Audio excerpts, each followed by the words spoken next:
أعوذ بالله من الشيطان الرجيم. بسم الله الرحمن الرحيم.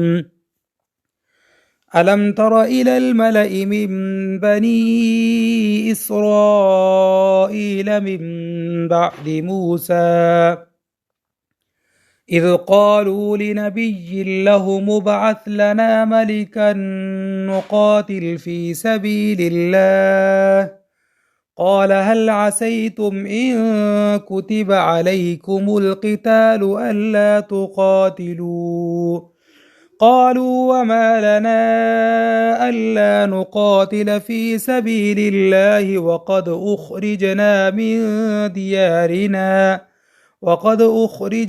من ديارنا وأبنائنا فلما كتب عليهم القتال تولوا إلا قليلا منهم والله عليم بالظالمين. صدق الله العظيم.